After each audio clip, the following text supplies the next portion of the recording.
목회 관점으로 본 요한계시록 이윤식 목사입니다. 제3장 보혈과 유월절 계속하겠습니다. 유월절의 특징을 보겠습니다. 유월절을 정리하면 다음과 같은 특징이 있습니다. 첫째는 생명, 둘째 해방, 셋째 최고 절기, 넷째는 최대 절기, 다섯째 최초 절기, 여섯째는 피, 일곱째가 음식. 이와 같은 7가지의 유월절의 특징이 있습니다. 이 첫째, 생명. 유월절은 애굽 사람에게는 죽음이, 이스라엘 백성에게는 생명이 주어지는 그런 날이 바로 이 유월절. 유월절은 생명을 의미합니다. 두 번째, 해방을 의미하는데 유월절은 430년간 노예 생활하던 이스라엘 백성이 애굽에서 해방된 감격의 날입니다. 유월절에 해방된 것이 아니고 해방된 날을 유월절이라고 정하였습니다. 이를 위하여 죽은 어린 양은 우리를 죄에서 해방시키시려고 죽으신 예수 그리스도의 모습입니다. 세 번째는 최고 가장 오래된 절기죠. 유월절은 세계에서 가장 오래된 절기로 유대인들이 3000년이나 지켜온 절기입니다. 세계에서 이렇게 오래된 절기는 유월절 이외에는 없다고 하며 후에 유월절은 이스라엘의 국가적 축제일로 공식적으로 제정되었으며 이스라엘 설립의 기초가 되었습니다. 넷째는 최대 절기입니다. 유월절은 이스라엘 민족에게는 최대 절기로 20세 이상 된 남자는 다 유월절을 지키기 위하여 각 곳에서 모여들었습니다. 1년 내내 유월절에 가기 위하여 돈을 모으는 것이 이스라엘 백성에게는 습관화되었습니다. 주님이 이 땅에 계실 때에 가장 큰 절기는 역시 유월절이었습니다. 가장 오래되고 가장 큰 절기가 바로 절입니다.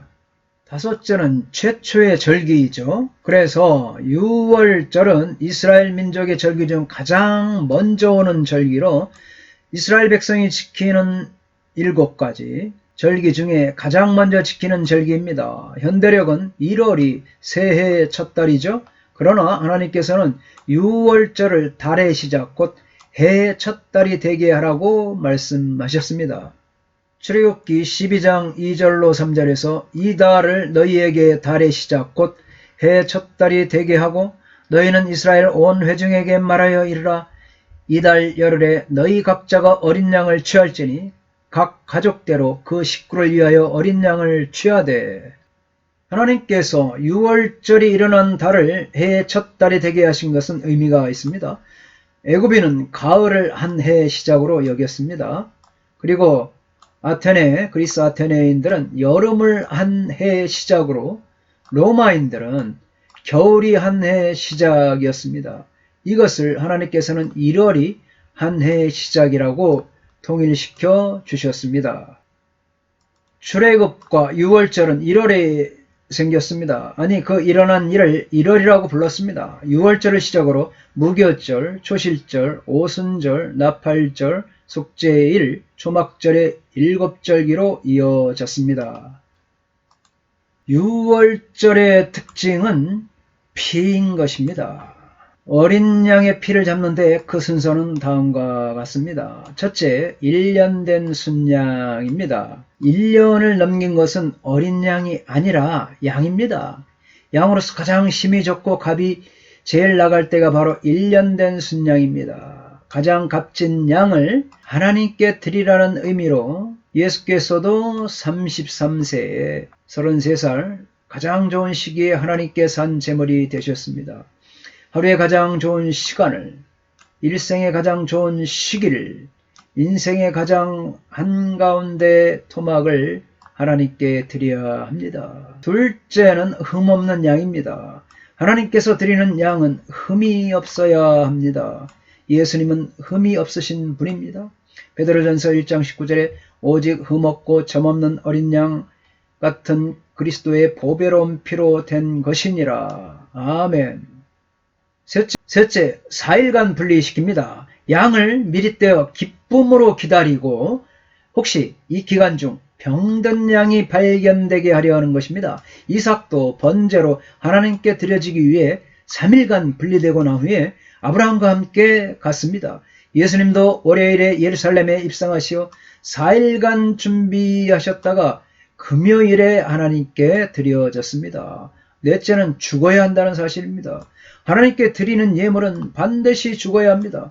예수님도 죽으셨습니다. 양이 내 죄 대신 고통을 당하는 모습, 우리 주님이 십자가에서 고통을 당하시는 것은 우리 모두가 당해야 할 것을 대신 당하신 것입니다.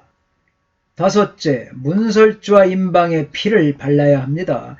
어린 양의 피를 발라야 구원과 연결이 됩니다. 예수 피는 밟으면 안 되기에 문지방에는 바르지 않았습니다. 알렉산더는 예수 그리스도의 피 묻은 옆구리 외에는 어디에도 피가 없다, 그렇게 말했습니다. 피를 흘렸다고 자동으로 구원되는 것이 아니라 믿음이라는 단계를 통과해야 됩니다. 양이 죽었으면 그 피를 발라야 하고 예수가 죽었으면 그 피를 믿어야 합니다. 할렐루야. 여섯 번째는 뼈를 꺾어서도 안 됩니다. 예수 뼈는 강도들의 뼈와 달리 꺾어지지 않을 것을 예비하신 것입니다. 우리 주님은 완전히 다시 살아나실 분이기 때문입니다. 지옥 가는 길은 샛길은 있어도 천국 가는 길에는 샛길이 없습니다. 오직 예수 피의 길밖에는 없습니다. 아멘. 일곱 번째, 어린 양의 고기를 먹어야 합니다. 남김없이 먹어야 하고 즉시 먹어야 하고 쓴 나물과 함께 먹어야 하고 출발하는 자세로 먹어야 합니다. 이와 같이 6월절 특징은 피이고 어린 양의 피를 잡는데 이 순서가 바로 이와 같은 것입니다. 일곱 번째는 음식입니다. 6월절에는 6월절 음식을 먹습니다. 그 특징을 살펴보면 의미를 보다 분명히 알 수 있습니다. 출애굽기 12장 8절로 11절에 보면 그 밤에 그 고기를 불에 구워 무겹병과 쓴 나물과 아울러 먹되 날것으로나 물에 삶아서 먹지 말고 머리와 다리와 내장을 다 불에 구워 먹고 아침까지 남겨두지 말며 아침까지 남은 것은 곧 불사르라. 너희는 그것을 이렇게 먹을지니 허리에 띠를 띠고 발에 신을 신고 손에 지팡이를 잡고 급히 먹으라. 이것이 여호와의 유월절이니라. 아멘. 첫째, 무교병을 먹습니다. 무교병은 맛이 없는 떡입니다. 언제 누룩을 넣어서 맛을 즐기며 먹을 시간이 없었습니다. 둘째 보면 쓴 나물을 먹었습니다. 무교병과 쓴 나물을 7일간 먹었는데 이것은 그때 쓰라렸던 시절을 회상하며 고통을 상기시키려는 것입니다. 셋째, 허리띠를 띠고 발에 신을 신고 손에 지팡이를 잡고 급히 먹었습니다. 이것은 애굽을 출발할 때의 상황을 그대로 재현하고자 하는 의도였습니다. 이스라엘 백성들은 해마다 이렇게 6월절을 지키며 그때를 상기했습니다. 감사합니다. 다음 시간에 뵙겠습니다. 건강하십시오.